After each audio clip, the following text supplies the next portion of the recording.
बिस्मिल्लाहिर्रहमानिर्रहीम। अस्सलाम वालेकुम नाज़रीन, मैं हूं आपकी मेज़बान डॉक्टर मुक़द्दस मलिक, आपके अपने प्रोग्राम आपकी बात आपके साथ में। आज हम मौजूद हैं आज़ाद कश्मीर के एलेटिव और म्यूनसिपल कमेटी इस्लामगढ़, जो एक पुरानी कमेटी है जिसका एक बड़ा रोल रहा है म्यूनसिपलिटी के हवाले से काफ़ी मामलात को सॉर्ट आउट करने में।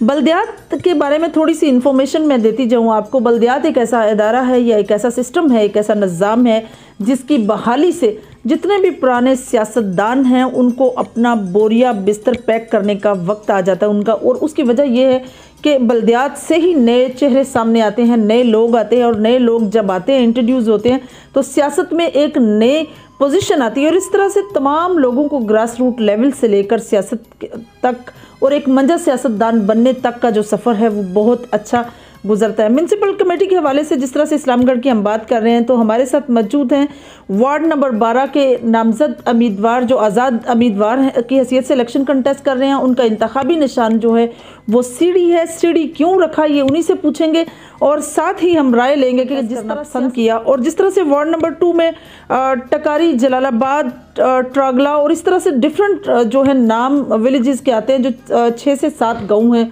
जिसका ये इलेक्शन है, और 1138 यहाँ का वोट बैंक है। कितने इसमें कॉस्टिंग वोट हैं और कितने जो हैं ओवरसीज़ हैं, ये इस पर भी बात करेंगे। और साथ ही पूछेंगे उनका मैनिफेस्टो क्या है, क्योंकि मैनिफेस्टो वो चीज़ है जो सारे आवाम के लिए जानना ज़रूरी है। जिस तरह डेमोक्रेटिक राइट इलेक्शन कंटेस्ट करना, इसी तरह किसी भी शख्सियत या कैंडिडेट का उसका एक मैनिफेस्टो या मंशूर जानना जो है वो आवाम के लिए बहुत ज़रूरी है। आदिल हुसैन उनका नाम है, तो आइए उनसे पूछते हैं कि क्या मैनिफेस्टो है उनका।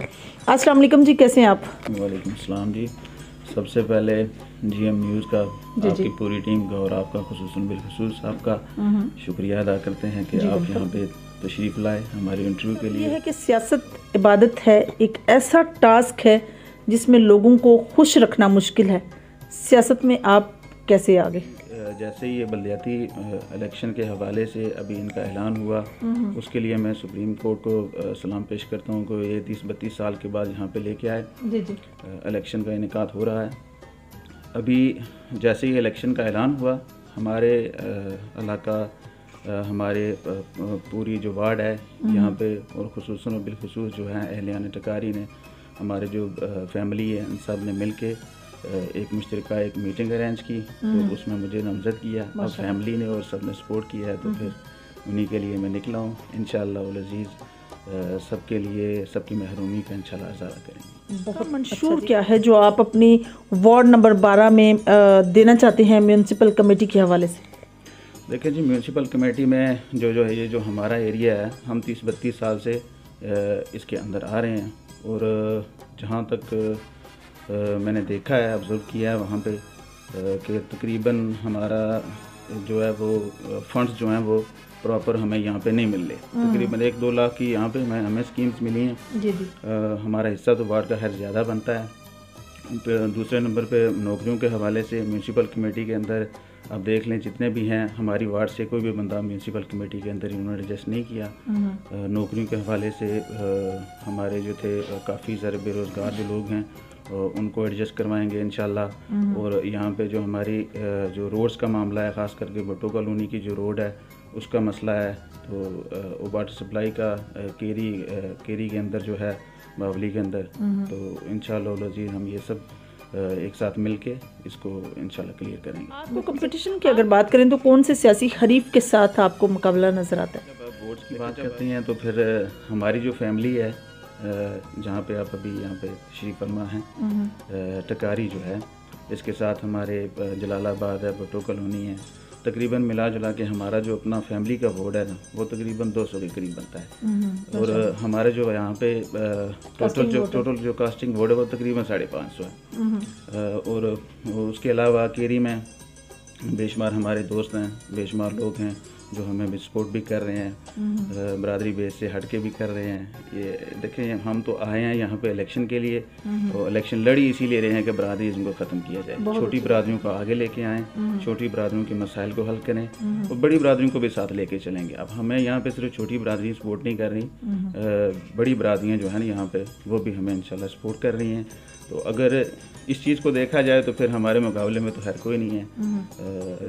कैलकुलेशन के हिसाब से देखें तो फिर हमारे कंपटीशन में एक नज़ीर इनकलाबी साहब जो हमारे हल्के से पहले भी इलेक्शन मुस्लिम लीग नून के प्लेटफॉर्म से लड़ते रहे हैं, उन्हीं का एक नामजद किया हुआ बंदा मास्टर जमील साहब हैं। मैं तो समझता हूँ कि हमारा मुकाबला उन्हीं से होगा। म्यूनसिपलिटी के हवाले से मैं बात करूँगी कि कौन से मसाइल आपको अपनी वार्ड के अंदर नज़र आते हैं। वार्ड नंबर 12 की बात कर रहे हैं, इसमें जितने भी गाँव हैं, हर गांव के अंदर कौन सा स्वेयर मसला है जिनको आप तरजीही बुनियादों पर हल करना चाहिए? देखिए जी, मैं टकारी से शुरू करता हूँ। टकारी का जो सबसे बड़ा मसला है वो सीवरेज का है। यहाँ पे गलियों के आप जब आए हैं तो आपने देखा होगा जी जी, यहाँ पे जो मसला है वो सीवरेज का है। अजीज़ाबाद की जो मसला है वो रोड का मसला है उनका। रोड़ी का जो और बावली की जो बेशुमार जगह के ऊपर ट्रांसफार्मर का मसला है, और बिजली के खंभों का तारों का इशू है। यहाँ पे रोड्स का भी काफ़ी इशू है।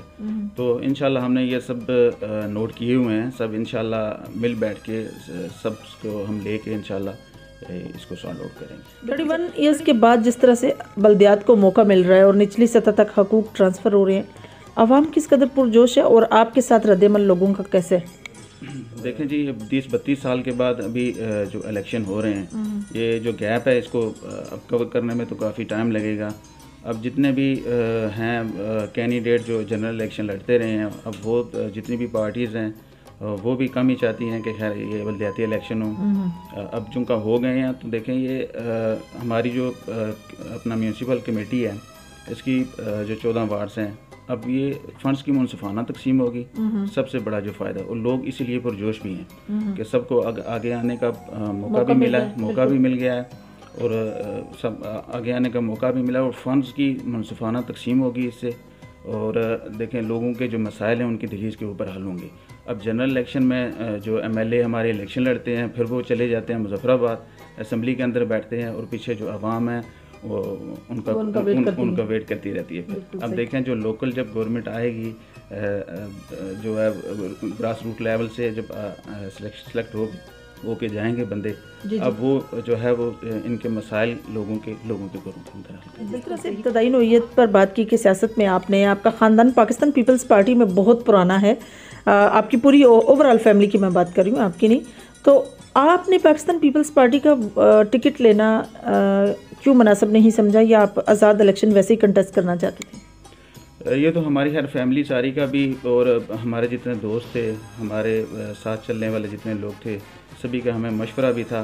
और वैसे भी ये जो बल्दियाती इलेक्शन है, ये तो हर लोकल लेवल के इलेक्शन होते हैं, इसमें बरादरीज़म भी होता है, इसमें आपके अपने ज़ाती शनासाई भी होती है। सियासी पार्टीज़ के साथ जब टिकट के ऊपर आते हैं तो सबसे पहले आपको ये होता है कि पार्टी के मंशूर के ऊपर चलना पड़ता है। जिस भी पार्टी के ऊपर आएंगे उसके मंशूर के ऊपर चलेंगे। अब वो चेयरमैनशिप की बात आती है, अगर आप जिस पार्टी के टिकट ले रहे हैं, अगर उसका चेयरमैन नहीं बनता तो फिर फंड्स के लिए फिर इशू हो जाता है।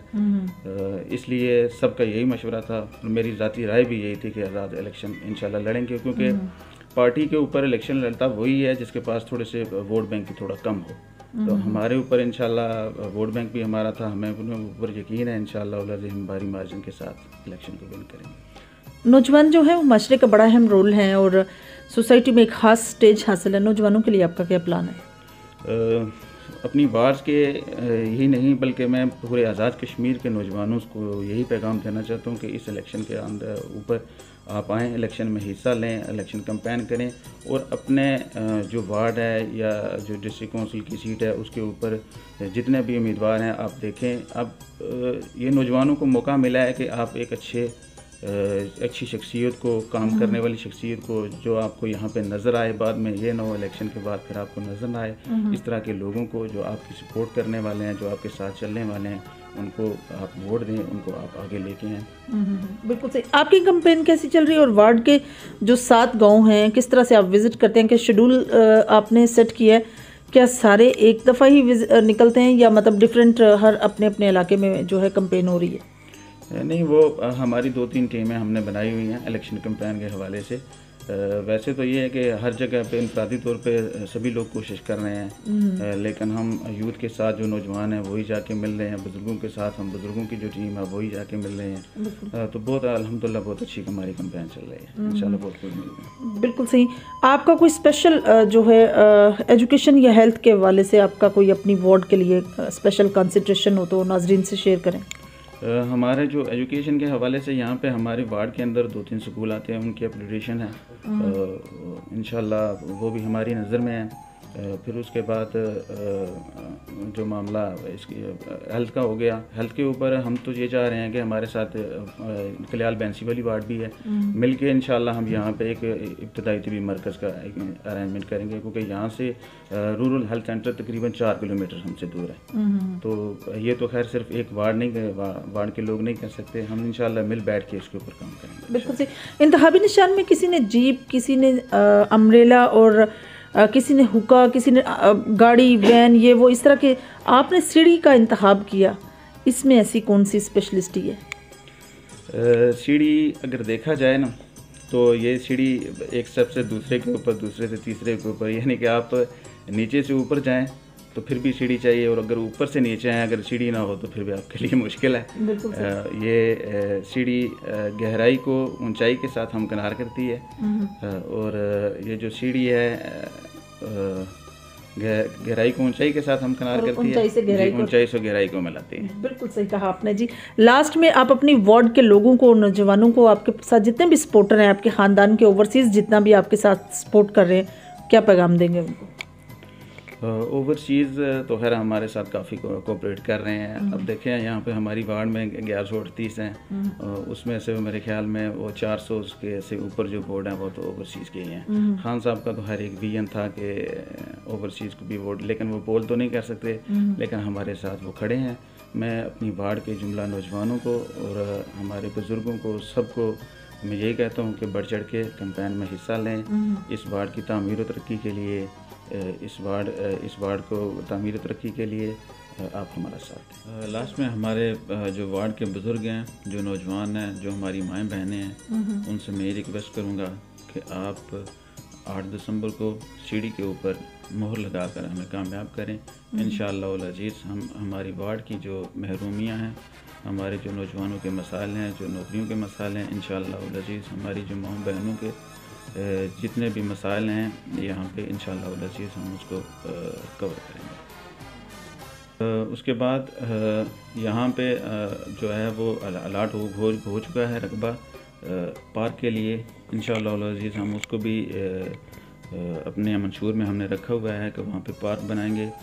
हमारे पास एक ग्राउंड भी है हमारे पास, इसके वहाँ पे लाइटिंग का इंतज़ाम करेंगे और उसको भी इंशाअल्लाह अपग्रेड करेंगे। जी तो नाज़रीन, ये थी अदल हुसैन साहब की गुफ्तगू जो आप लोगों ने सुनी, और जिस तरह से मजाजन उन्होंने अपने ख़ानदान की बात की है कि पूरे ख़ानदान की मतफ़िका राय से और तमाम लोगों की मशावरत से, और स्पेशली टकारी के जो लोग थे उनकी मशावरत के बाद उन्होंने ये फ़ैसला किया कि वो इलेक्शन कंटेस्ट करेंगे और आज़ाद हसीयत से इलेक्शन कंटेस्ट करेंगे। इसके साथ साथ जो भी वार्ड के अंदर प्रॉब्लम्स हैं उनको सॉर्ट आउट करने की मुकम्मल कोशिश में है और तैयारी में भी है। अगर वो विन कर जाते हैं तो इलाके में काफ़ी ऐसे इश्यूज़ हैं जिन पर वो प्रॉपर तरीके से काम करना चाहेंगे, जिसमें सबसे ज़ेर बहस या ज़ेर गौर जो मसला है वो म्यूनसिपल कमेटी का है। बेसिकली हर वार्ड के किसी न किसी नौजवान को म्यूनसिपल कमेटी में कोई ना कोई डेजिग्नेशन या कोई सिस्टम देना चाहिए, लेकिन अनफॉर्चुनेटली इसको हमेशा से रिजेक्ट किया गया इस वार्ड को। तो इसके बारे में अनएम्प्लॉयमेंट के हवाले से उनका एक ख़ास प्लान है। इंशाल्लाह मेरी और आपकी मुलाकात होगी फिर किसी नए प्रोग्राम में। तब तक के लिए इजाज़त चाहती हूँ। अल्लाह हाफिज़।